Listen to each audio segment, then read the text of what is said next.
The Senate is currently growing a crop of Republican hopefuls who've only been there for a few years but sound like they want to run for president. Are Rand Paul, Ted Cruz, Marco Rubio qualified to run for president at this stage in their careers? Of course they're qualified, but I think Obama's record makes it hard for them. I mean, makes it harder for them than it otherwise would be. He doesn't make a very good case for first-time United States senators getting to be president. If you run in 2016 for president, would you be the Koch brothers candidate? You know, my focus is Indiana, and I'm always flattered anytime we're mentioned for the highest office in the land. You know, I'm a small-town guy that grew up with a cornfield in my backyard.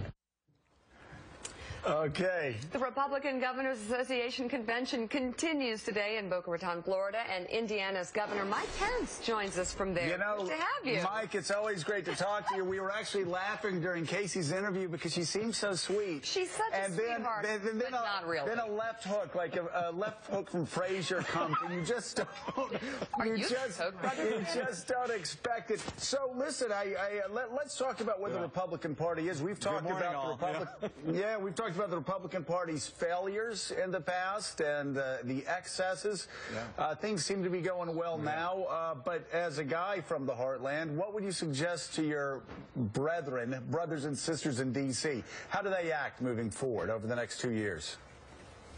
Well, I think first and foremost, I think there were two messages on Election Day a couple weeks back, Joe, and that is, number one, the American people want to change the direction in Washington, D.C., but number two, with 31 Republican governors elected and reelected, including in places like Maryland and Massachusetts and Illinois, I think the American people said they want more of what Republican leadership is providing at the state level. I think that's, you know, balanced. It's pro-growth policies. It's focusing on jobs and education, the issues that are important to the American people. So I think those were the two messages. I hope Washington gets the message, but clearly the American people are embracing what Republican leadership has brought to places like Indiana over much of the last decade and now is bringing to 31 states. Well, so, Governor, what about also working together with people who may not be on your side of the aisle? You often hear sort of these glib pronouncements about how the American people want us working together. You look at the polls now, there really does appear to be that desire, an end to the gridlock in Washington.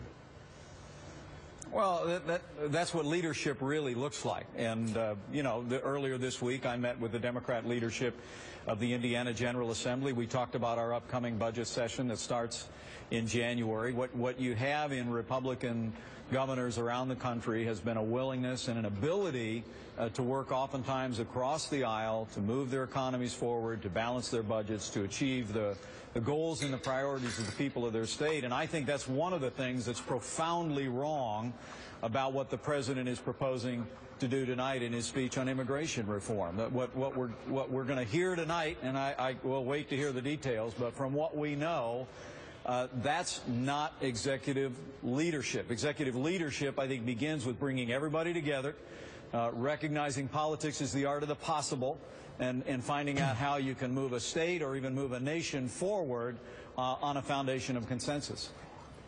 All right. Jeremy Peters of the New York Times. Governor, good morning. You mentioned your upcoming legislative session. At the end of that legislative session, you have a decision to make, whether or not you are going to run for president. How soon after the session is over can we expect an announcement from you? Well, Jeremy, you know, I'm always flattered to be mentioned for the highest office in the land. You know, my grandfather immigrated to this country. I grew up in a small town, and so I'm frankly humbled by the mention, but my focus is really Indiana.